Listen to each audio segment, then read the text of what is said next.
אני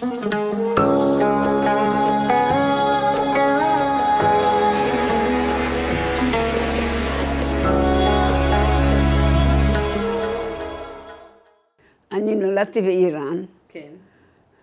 ב-1936. איפה באיראן? בקרמנשאה. קרמנשאה. קרמנשאה זה עיר מאוד יפה, שיש שם מפלי מים, נחל, כמו נחל דן, כמו דן בישראל, מים קרים, קפואים מהשלגים של ההרים יורדים. כן. זה מים נקיים וטעימים, בלי שום כלור ובלי שום אקונומיקה. כן. זהו, ונולדתי שם וגדלתי עד גיל 5, 6, 7. אבא ואמא התגרשו, כן. ואז אמא שלי לקחה אותי לעיר, מקרמנשאה לעיר הבירה טהרן. שזה רחוק. כן.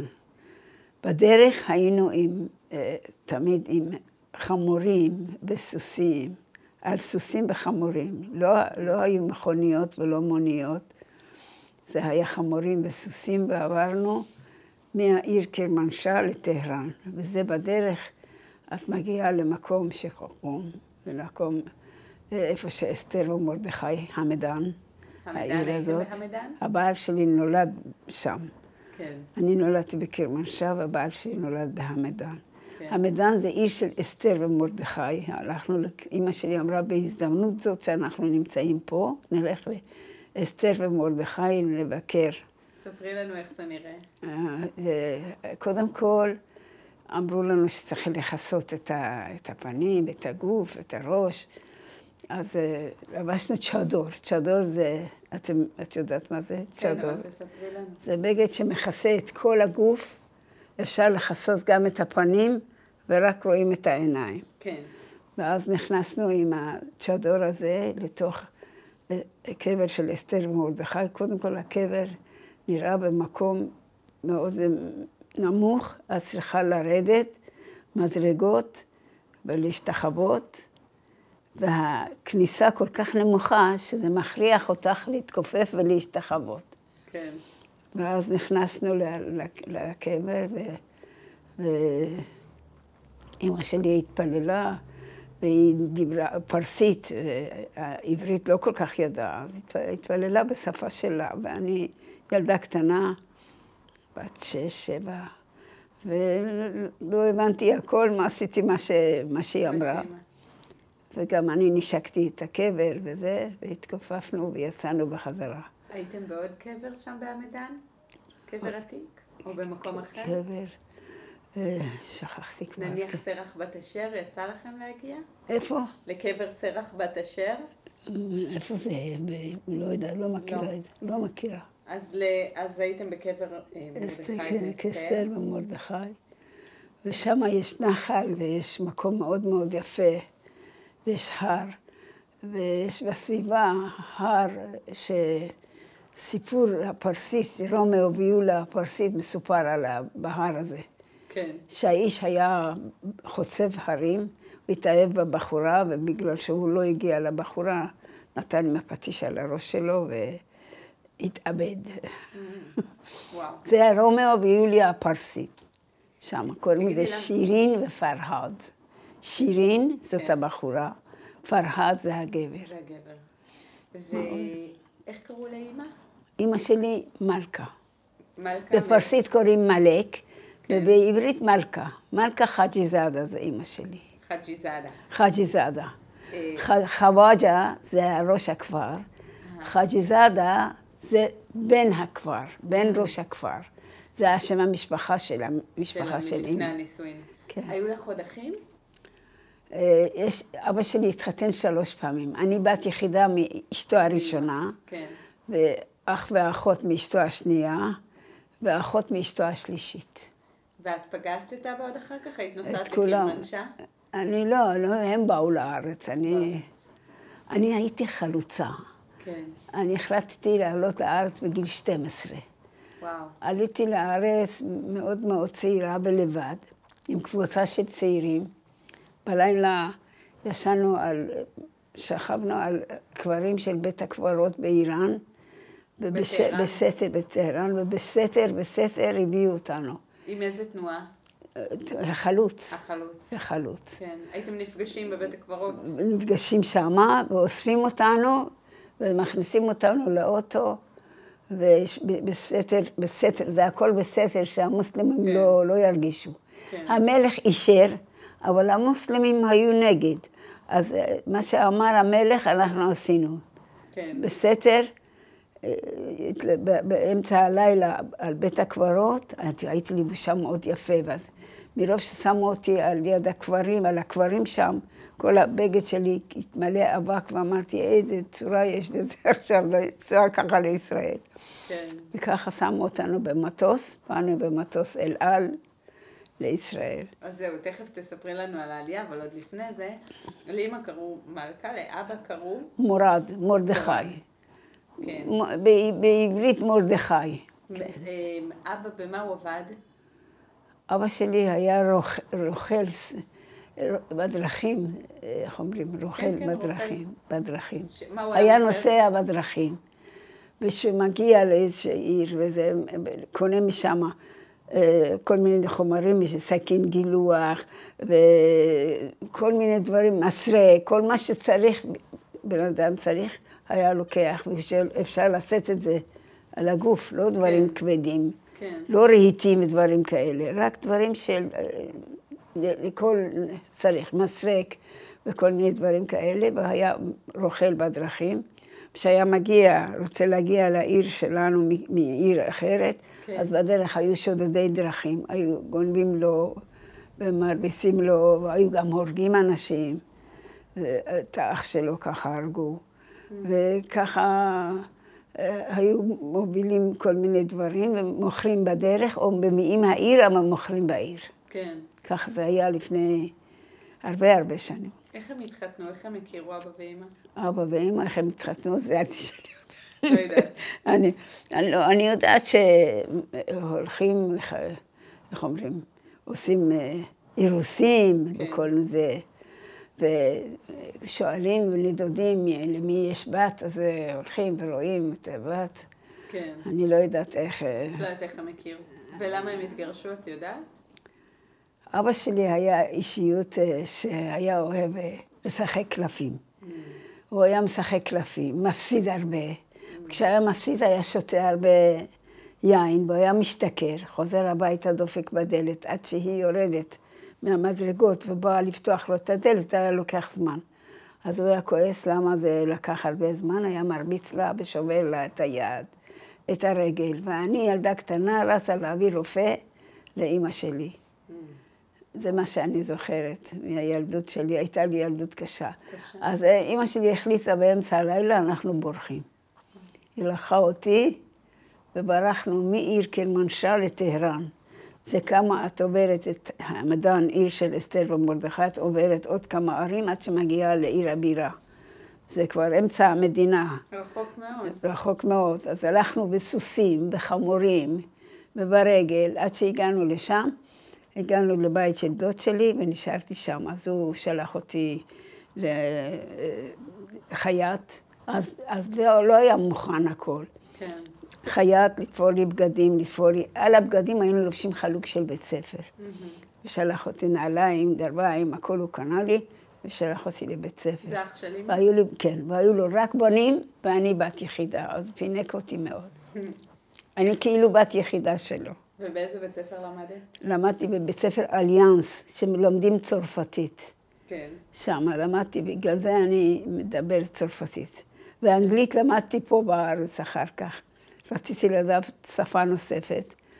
וכשהייתי בחברת נוער, אנגלית למדתי ככה, איך אומרים, בעצמי, ששולחים בהתכתבות. התכתבות, כן, שכחתי. כן. כן. יפה, באיזה שם נולדת? פהימה. כן. פהימה זה נבונה, מבינה הכל. פהימה, פהם זה בערבית גם. כן. אבא שלי היה בעיראק, כשהוא חזר, הוא נתן לי שם בערבית. כן. השם הזה זה לא פרסי, זה לא שם פרסי, זה שם בערבית, פהימה. כן. נבונה. כן. מבינה, משהו כזה. כן. אז איך קראו לך? ניקחה, פאימה ניקחה. ניקחה זה שואפת טובה. ניק זה טוב, חה זה שואף טובה. ולמה בעצם אז קראו לך יפה כשהגעת לארץ? כשהגעתי לארץ לפני שיורדים מהמטוס וזה, אז באים נציגים של המדינה ורואים. אז הוא אומר, את ילדה יפה, נקרא לך יפה. ככה קראו לי, ככה. את ילדה יפה. למדתם בעלייה? טוב, הייתי אז יפה עם שיניים שחורות, יפה עם צמא, והלכתי להתלבש באיראן לבית ספר, לובשים, על הבגדים שלנו לובשים מדים מיוחדים. המדים הם יש צווארון לבן ובגד, כולם באותו צבע, שלא יגידו עשירים ועניים. כן. לובשים את החלוק הזה כדי להראות שכולם אותו דבר, לא עניים ועשירים, אחד לובש משי, אחד לובש כותנה. כן. זה הסיפור. ואת בעצם גרתם ממש אצל הדוד, נכון? אני גרתי אצל הדוד יחד עם אמא שלי. כן. והיו לו 2 נשים, מכל נשים כמה ילדים. אז היינו הרבה אנשים, והיו לנו גם משרת ומשרתת. בבית גדול, כן. בית גדול של 4 קומות, כל קומה אישה. והסבתא שלי גם גרה איתנו, סבתא שלי.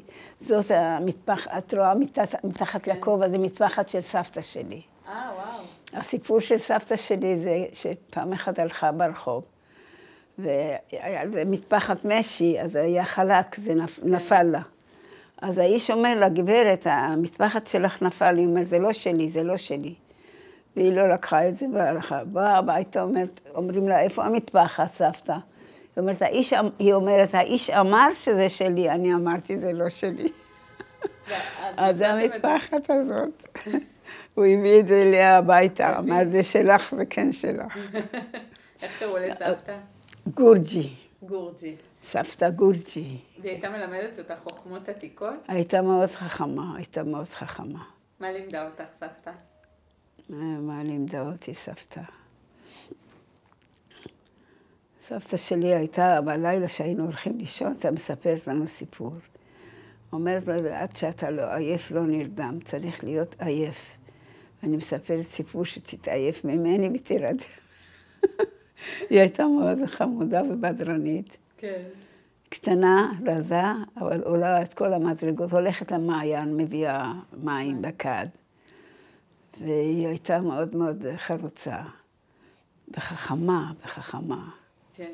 מה למשל, נגיד, היו לה איזה תרופות סבתא? כן, אנשים, עוד דבר, היא הייתה כמו עובד מישהו שמסדר את הרגל שבורה, למישהו יד שבורה, רגל שבורה, כן. אז באה אליה, ישר הייתה שמה פה קרש, ככה ישר, קודם כל הייתה מורחת שמן זית, מורחת שמן זית ועושה מסאז', שמה את הקרש ככה, ואומרת לו לא לפתוח עד המון חודש, חודשיים, עד שאני אגיד לך.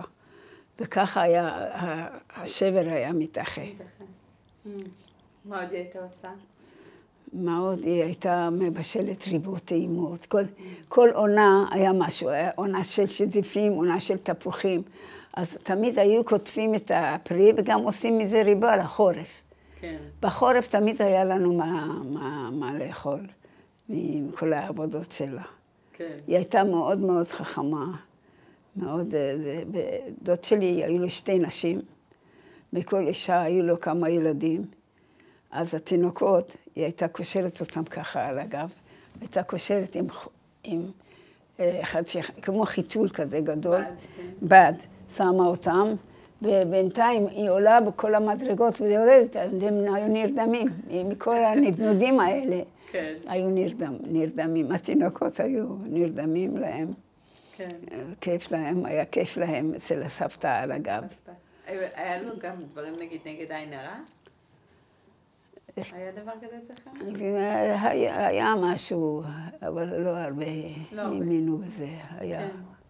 והיא הייתה מתפללת סבתא? סבתא שלי לא הייתה דתייה. לא. לא הייתה מהדתיות. כן. לא זוכרת, אולי התפללה, אבל אני לא שמתי לב. כן. לא אותך שמתי. נגיד לקחו לבית כנסת? לבית כנסת היו הולכים רק ביום כיפור. מה את זוכרת מיום כיפור? יום כיפור כולם צמים, כן. הולכים לבית כנסת. מי ורדים זה היה, יש משהו, כלי כזה עם חורים למעלה, ובתוך הכלי שמים את המי ורדים. וכל מי שנכנס לבית הכנסת זורקים עליו ומברכים אותו. וואו. מתיזים עליו מי ורדים. כן.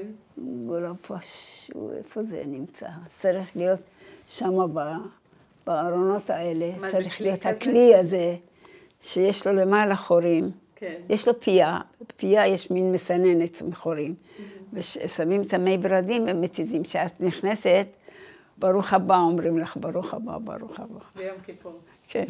לא רק יום כיפור, גם בחגים. גם בחגים. וואו. את נכנסת לבית של מישהו, הוא מקבל אותך ברוך הבא, בברכת, עם מי ורדים. מקסים. ופסח, איך היה אצלכם פסח, את זוכרת? בסך הכל היה כשר ומסודר. מה היה אסור לאכול, חוץ מחמץ? חוץ מלחם, מה עוד לא אכלתם בפסח? מה שהיה אסור, אני לא זוכרת. אני כבר הייתי ילדה. את זוכרת איך היה ליל הסדר? כן, היה ליל הסדר מאוד יפה.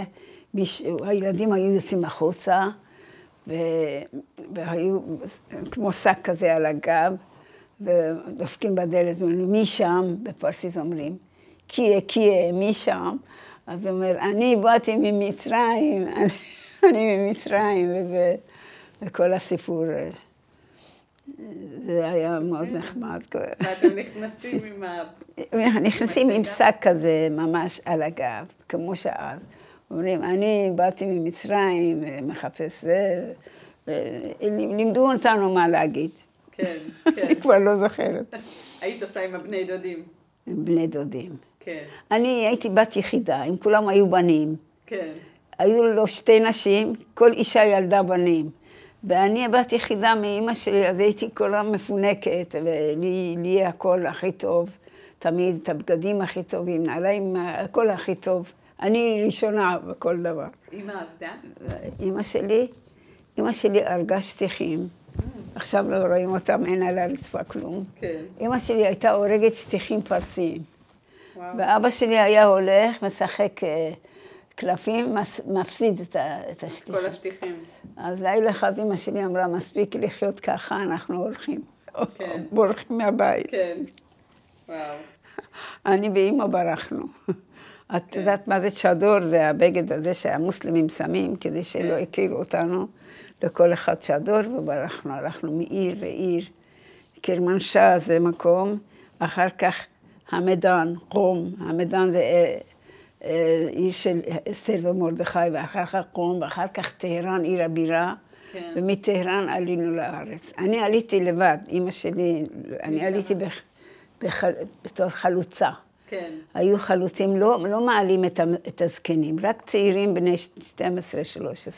כן. אז עליתי יחד עם כל הצעירים לישראל, הייתי בקיבוץ מנרה. קיבוץ מנרה? הייתי בקיבוץ דפנה. בגיל 12, תאר לך. קיבוץ מנרה, קיבוץ דפנה. לבד? אחר כך, כן, לבד. מי דאג לכם? לילדים שאלו. מי דאג? זה אנחנו בתור חלוצים. מדינת ישראל, בן גוריון שלח שליחים. והם באו והביאו אותנו לקיבוצים, והקיבוצים דאגו לנו, הקיבוצים קלטו את כל הילדים מכל המדינות, ועשו חברת נוער, והיה לנו מטפלת, ומורה, ומורה, והכל, היו מלמדים אותנו עברית, והיו שם בריכת שחייה, אני הלכתי לבריכה, ושחיתי בלי לדעת לשחות. אז החלטתי בשביל שאני לא אמות, שאני לא אטבע, הייתי קושרת לי כל מיני דברים שאני אצוף למים. הייתי קצת ילדה חכמה כזאת, יודעת לחפש, איך אומרים, הצלה במצבים קשים. אז הייתי קושרת משהו שאני לא אטבע, או איזה גלגל, לא יודעת מה, והייתי צפה על המים, וככה למדתי לשחות לבד. בקיבוץ דפנה היו לוקחים מים מהשלגים שירדו מהנחל דן, ישר לתוך הבריכה, מים קפואים. ולא הייתי מפחד, ואני נכנסת למים, חורף, קיץ, לא מעניין אותי. תגידי, הייתם חוגגים את הנורוז? את הנורוז באיראן, זה המוסלמים חגגו, היהודים לא כל כך חגגו. לא חגגו, אבל לא. לא. ימי הולדת היו חוגגים? ימי הולדת כמעט ולא, מעט מאוד, מעט מאוד. כן. בת מצווה עשו לך? היה דבר כזה? לא, לא. בר מצווה. בנות בכלל לא נחשבות הן לא נחשבות. בנים עשו להם בר מצווה, לקחו אותם לבית כנסת, אבל בנות לא היה להם הרבה... אירועים. היחס לבנות לא היה משהו. כן. בת, איך אומרים, תהיי בבית שלך, צנועה בבית שלך בלי הרבה בעיות. ואם נגיד הייתה חגיגה, איזה אוכל מיוחד היה? היה איזה מרק מיוחד, משהו מיוחד שעושים? קוראים לזה חורמה סבזי. כן. זה אוכל שעושים אותו עם הרבה ירק. זה חתיכות בשר בקר. כן. וברוטב שמים המון ירק. פטרוזיליה, שמיר, הכל קוצצים, ושמים ותבלינים, והכל אכל מאוד מאוד טעים. אפילו כל האירופאים וכל יוצאי גרמניה, יוצאי רומניה, כולם אהבו את האוכל הזה. כן. כי זה לא חריף מדי, כן. זה לא מתוק מדי. זה אוכל שכל אחד אוהב. באמריקה יש הרבה איראנים. כן. והאיראנים הם מבשלים את המאכל הזה. כן. וזה מאכל מאוד מאוד טעים. מאוד טעים. כן. והיו עוד איזה מאכלים מיוחדים? נגיד בשבת, מה היו מכינים? קודם כל יש אורז עם צימוקים. לשבת. זה אורז לבן עם צימוקים. כן. והחורמה סבזי זה הרוטב של האורז הזה. ועוד כל מיני מאכלים אחרים, או סלטים, כל מיני. סלט ירקות, סלט גזר, סלט צנון, הכל הכל. מה הייתם עושים לשבת? איך הייתם מחממים אוכל? מחממים אוכל, היה זה, שמדליקים את האש עם חתיכת עץ, כן. גזע עץ. כן. גזע עץ, מתי שהוא דולק, אחר כך יהיו פחמים. כן. והפחמים לאט לאט לוחשים, לאט לאט הם מתחממים. על הפחמים האלה הם נשארים כל הלילה. כן. אז אם יש תנור כזה, כמו יש פה קמין כזה, כן. את פותחת את הדלתית של הקמין, ושם בפנים פחמים שכבר דלוקים, זה לא פחם שחור, אלא אדום אדום. ואז כשזה כולו אדום, אז מכניסים את הקערה של דיזי אבו, ששם למעלה, את רואה? כן. יש קערה שלו מנחושת. כן. זה שמים שם בפנים מים ומרק, וכל מיני תבלינים ובצל ותפוחי אדמה, וככה מכניסים שם כל הלילה. יש לך מאכל נהדר. טעים מאוד. איך זה נקרא? המאכל. בפרסית? סופ. מרק. סופ, מרק, כן. ומה עוד אכלתם בשבת? היה משהו מיוחד לשבת? אני לא אוכלת בשר, אני צמחונית, אבל אז כולם היו אוכלים בשר בקר, או בשר על האש, או שמים, אפשר לשים שיחים בתוך הזה, בתוך הקמין. אז היו שמים שיחים של בשר בקר, בשר עוף, בשר בקר, היו מבשלים מרק, מבשלים תפוחי אדמה. זה עוד מאכל מיוחד היה לכם לחגים? חורמה סבזי, עשיר אשתה. עשיר אשתה זה אוכל שעם... מרק עם אטריות? אטריות, נכון. זה אטריות מיוחדות שעושים אותם לבד, חותכים את הבצק לבד, פסים כאלה רחבים. כן. וזה היה נותן הרבה טעם לאוכל. ולכבוד מה היו עושים את המרק הזה? מי שנולד, שילד גודל, צומחות לו שיניים. אז היו חוגגים את זה. זה, קוראים לזה דנדון רואה. דנדון זה שיניים. כן. זה חגיגת שיניים. זה במיוחד עושים את האוכל הזה, במיוחד. כן. אוקיי. היו עוד איזה חגיגות מיוחדות שהייתם עושים? סיסדבדר.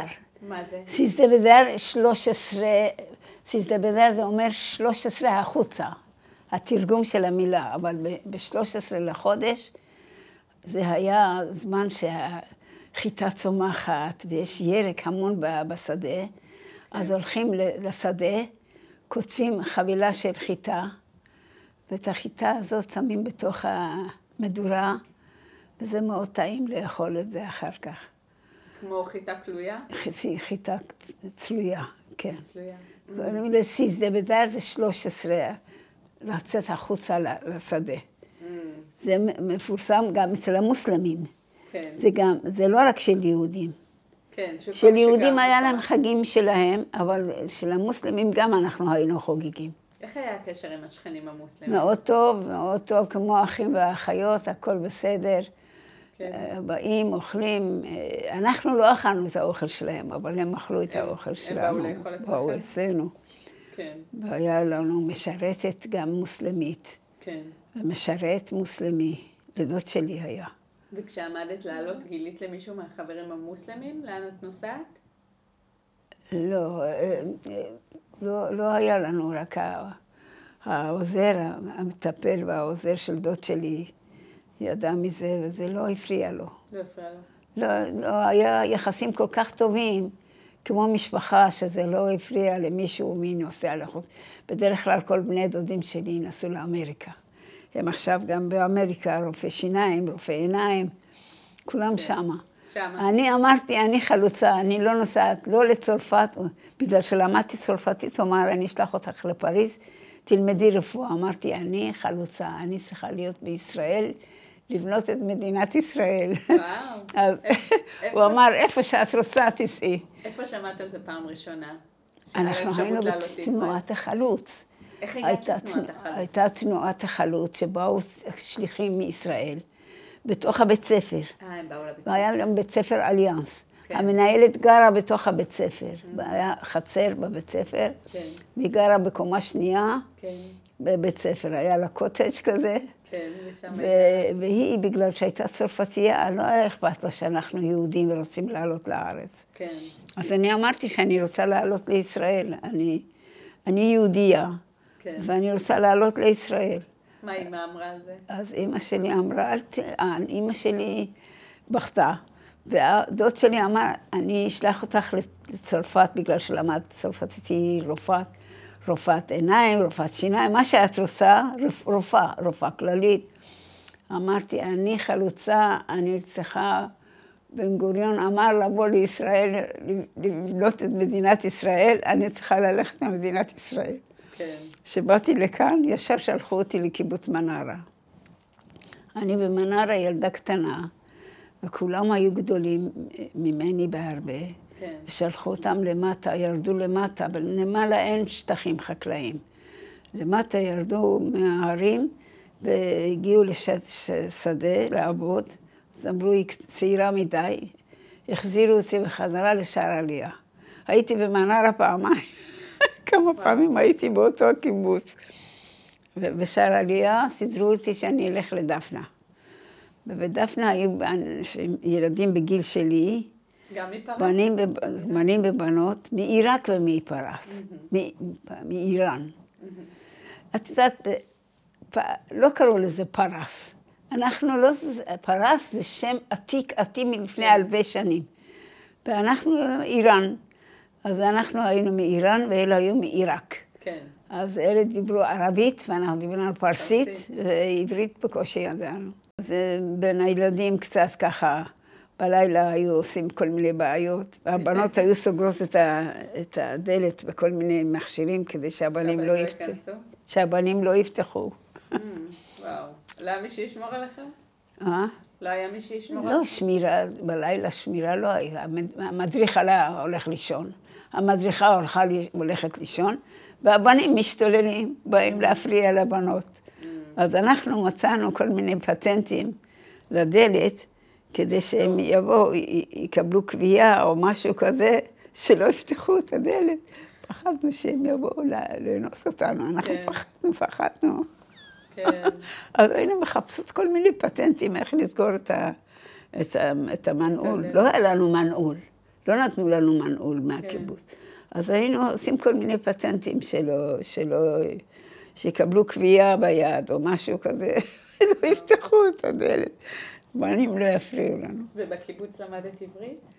בקיבוץ למדתי עוד בחוץ לארץ, עוד היה לנו אפשרות, קודם כל בבית כנסת, הרבנים, אלה שידעו עברית, היו באים ללמד אותנו, ואחר כך למדנו בקיבוץ עברית. איך קראו לבית ספר? היה בית כנסת, את זוכרת? לא, באיראן? כן. לא זוכרת את השם. בית כנסת ליד הבית? יש בית כנסת בטהרן, כן. ויש בית כנסת בקרמנשאה. בכל עיר יש להם את הבית כנסת שלהם, שכחתי את השמות, לא זוכרת. לא זוכרת את השם. ולאט לאט התחלת ככה להתברג פה, באיזה שלב ההורים עלו גם?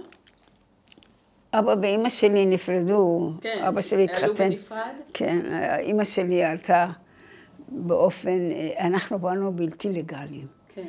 אמא שלי באה עם תעודות, עם כרטיס טיסה, הכל לבד. כי לא נתנו לזקנים, רק צעירים. כן. לא אמהות ולא אבא ולא סבא ולא סבתא, אף אחד לא נתנו לעלות. כן. אז אמא שלי עלתה בכוחות עצמה, עם תעודה, עם הכל. כרטיס טיסה היא קנתה, כל הקולדות שלי עזר לה. והיא באה לחפש אותי בקיבוץ דפנה. ומשער עלייה, שזה חיפה, עד לדפנה, אז צריך לנסוע. והיו לה שטיחים, היא הרגה שטיחים, אחר כך אני אראה לך, השטיחים שהיא הרגה. היא הרגה שטיחים והיא הביאה איתה שטיח. ואיכשהו היא סחבה איזה מסכנה, זה היה לה קשה. לא נותנים כל כך להעביר דברים. זה לא היה פשוט בשבילה. כן. באיזה שנה היא עלתה? אני עליתי ב-1950. היא עלתה ב-1954. 54. כן. היא עלתה בכסף שלה, בכרטיס שלה, כי לא נתנו לזקנים מבוגרים, רק צעירים עלו דרך מדינת ישראל בחינם. כן. אז היא עלתה והחליטה שהיא באה לקיבוץ דפנה לבקר אותי. אז היא אומרת לה, הנהג של האוטובוס, היא אומרת שיש לי שטיח, עבודה שלי, אז מה תעשה עם זה? הוא אומר, אני אשים את זה על הגג. הוא שם את זה על הגג. בתוך השטיח אמא שלי גלגלה כלי חרסינה של קפה מאוד יקרים. זה כלים מאוד מאוד יקרים. כשאת שמה את האצבע בצד אחד, את רואה את מרוב שזה שקוף ויפה, את שמה את האצבע ואת רואה את האצבע מהצד השני. אז את הכלים האלה שמה בתוך השטיח. והיא אומרת לו בפרסית, אינה שקסטנידרה, זה דברים שבירים. הוא לא הבין פרסית, הוא זרק את השטיח מעל הגג של האוטובוס לאדמה של קיבוץ דפנה, וכל הכלי חרסינה נשברו. נשאר השטיח שהוא לא היה שביר. זה מה שנשאר. והיא אומרת לו בפרסית, יש דברים שבירים, אל תזרוק את זה, הוא זרק את זה, הוא לא הבין את השפה שלה. והיא באה לדפנה, אליי, חיפשה אותי, כן. וככה נפגשנו. אבא שלי ואמא שלי היו גרושים, אבא שלי התחתן 3 פעמים, עם עוד אישה ועוד אישה. והוא גם הגיע לארץ? כן, אישה שנייה, שהיא ילדה את האחות, היא נפטרה, האימא שלהם. אז הוא לקח את הילדים, שם אותם בבית יש בחיפה יש בית תינוקות ליתומים, שם את הילדים שם והתחתן עם אישה שלישית. באישה שלישית. פה בארץ הוא כבר התחתן. כן, הייתה לו ילדה, קוראים לה עדנה, זה מאשתו השלישית של אבא שלי. והוא הגיע לבאר שבע, שם היה מעברה בבאר שבע, לפני באר שבע. היה שם מעברה. ושם באוהלים הם גרו וזה. אז יום אחד אמא שלי אמרה, אם את רוצה לפגוש את אבא שלך, זה לא מפריע לי, את יכולה. אז הזמנו אותם להנה. הוא ואשתו והילדים, הזמנו אותם לכאן. ואמא שלי עשתה להם תה אפילו. אמא שלי הגישה להם תה ועוגיות. כן, זה היה לפני הרבה שנים. הם היו עולים חדשים. הם עלו לארץ, כן. והיו שם במעברה. ואמא שלי אמרה, מה שם מעברה, אין כלום. אז אמרה לאח שלי, שזה מאשתו השלישית של אבא שלי, אמרה, בוא תגור אצלי. נתנה להם את המיטה שלה, והלכה לישון בסלון על הספה, אצלה בדירה, פה ברחוב הזה למטה. ואמרה להם, תסתדרו פה עד שתמצאו עבודה, תמצאו זה. אמא שלי אימצה את הילדים של אבא שלי, מאשתו השנייה, אשתו השלישית. כל אחד אמרה להם, תבואו פה אצלי, תגורו במיטה שלי, תסתדרו, עד שתסתדרו. מדהימה. איזה אמא הייתה לי, איזה אמא. משהו, משהו. לא חשבה על שום דבר, לא לקחה ללב כלום. אמא לימדה אותך פתגמים בפרסית? אמא שלי לא למדה בבית ספר. פתגמים אני למדתי מהשפה הפרסית מבית ספר. למדתי שם 6-7 כיתות, כן. אז כבר ידעתי פרסם. אמא לימדה אותך איזה שם חוכמות חיים אחרות שאת יכולה לשתף? הייתה אמרה שאומרים, אני אגיד אותו בפרסית, אבל אני אתרגם. העם שוט כבשר גוזרים כולו, שפרמונה יזדון, שפרמונה שו. קיבלנו צו ממלך לשים כובעים, להוריד את הרעלה, לשים כובעים על הראש, צו המלך כצו אלוהים. זה המשפט. ואז היא החליטה שצריכה להרוג את זה בתוך שטיח. אז הרגה את זה בתוך שטיח, שטיח אחד. היא מכרה את השטיחים, היא הייתה מוכרת בשביל שיהיה לנו בית. כן. היא מכרה את השטיחים שכתוב במשפט הזה. וקנינו דירה, הבית עם שני חדרים. הבית הזה היו רק 2 חדרים. אנחנו הוספנו אחר כך את כל זה. היה חדר הזה ועוד חדר קטן. כן. כל זה קומה שנייה, וכל זה אנחנו בנינו אחר כך. כשהיה לנו כסף כל פעם. כן. בהתחלה מהשטיחים של אמא שלי אנחנו התאוששנו. היינו קיבוצניקים הרבה שנים. עזבנו את הקיבוץ בלי כלום. ואי אפשר היה לחיות ככה, הלכתי לעבוד משק בית אצל האנשים. כן. ואפילו אחר כך הלכתי לעבוד בבנק. הייתי פקידה בבנק הרבה שנים, עד הפנסיה הייתי בבנק. הייתי קופאית ראשית, הייתי עובדת המון שעות, לא הייתי רואה את הילדים. אמא שלי לוקחת אותם לגן, מחזירה אותם מהגן, מסדרת אוכל, מבשלת אוכל, קונה אוכל, ועוד בעלי היה מתרגז וכועס. מה זה פינוק? מה פתאום יש עוגיות על השולחן? את יודעת שמכונת בשר היו עושים עוגיות, היו מכניסים את הבצק בפנים? כן. לא שמעת על זה? לא. היה מין מכשיר כזה. כן. שטוחנים בשר. לא, יש, במטחנת בשר, כן. יש מכשיר שטוחנים בשר, יוצא לך חתיכות בשר. נכון. יש מכשיר ששמים שם, שנותן דוגמאות לבצק. כן. אז את מכניסה את הבצק, מסובבת, יוצא לך דוגמאות כאלה. ואז הייתה עושה עוגיות מהדוגמאות האלה, הייתה עושה עוגיות, שמה על השולחן, והבעל שלי היה כועס, איזה פינוק, מפנק את הילדים האלה גדלים מפונקים, ולא יכלו להסתדר בחיים. היה תמיד ריב בין בעלי ואמא שלי, היה בלגן. מאוד מאוד קשה. עד שאמא שלי יום אחד אמרה, אני עוזבת. את תסתדרי עם הילדים, אני הולכת כי זה מפריע וזה. אז הלכה ושכרה דירה שם בהמשך הרחוב. ודוד שלי תמיד היה שולח כסף אם צריך וזה. הדוד נשאר באיראן? באמריקה, לא, הוא שלח את כל... הוא ניבא, היה איש מאוד חכם, הוא ניבא שיהיה אבו חומייני, המשטר ישתנה, והוא שלח את כל הילדים שלו לאמריקה ללמוד רפואה. יש רופא שיניים, רופא עיניים, כל זה, שמה הם הלכו ללמוד. היו לו כמה ילדים מאישה הזאת, כמה ילדים מאישה הזאת, בקיצור 8-9 ילדים ביחד, שלח את כולם ללמוד. הוא בעצמו גם נסע, עזב את איראן, נשארה סבתא שלי. סבתא שלי נשארה עם המטפלת, הייתה עוזרת מטפלת שמה. כשהיא נפטרה, הסבתא המטפלת קברה אותה שמה. היא לא יכלה לעלות. 2 אנשים שלו הוא לקח לאמריקה, עם כל הילדים. אבל הסבתא נשארה באיראן והיא קבורה שמה. קראו לה סבתא גורג'י.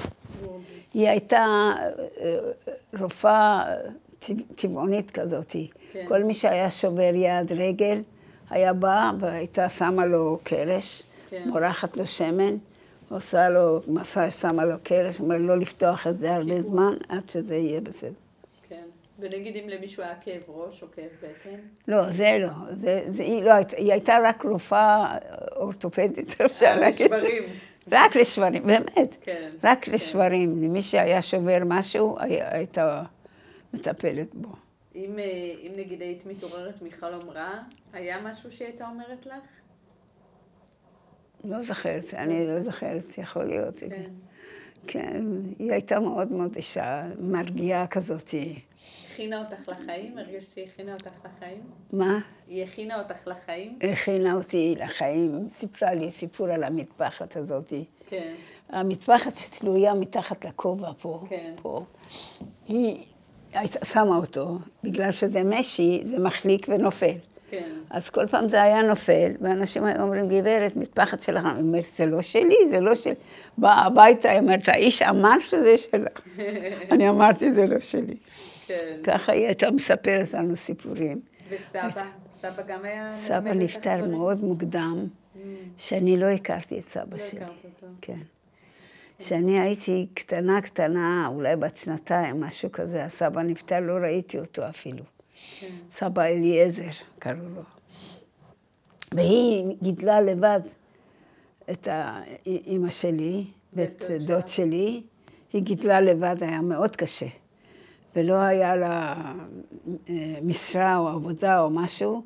אז היא חפרה יום אחד באדמה ומצאה שם מכת של זהב.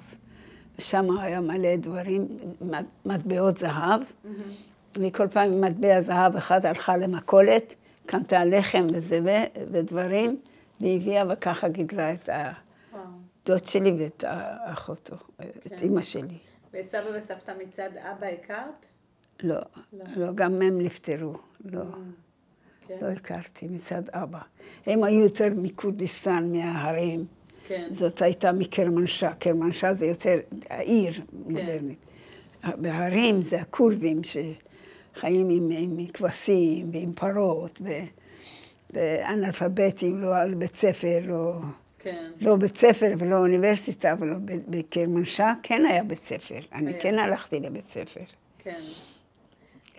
יפה, ככה לסיום, איזה מסר חשוב לך להעביר למי ששומע את הרעיון הזה? שסיפור חיים של בן אדם, כל ההיסטוריה, זה סיפור, גם לומדים מזה הרבה דברים. ובחיים צריך תמיד ללמוד ממה שעבר, ולעשות טוב למישהו, תמיד הטוב חוזר אליך. וזה מה שלמדנו בחיים. כן.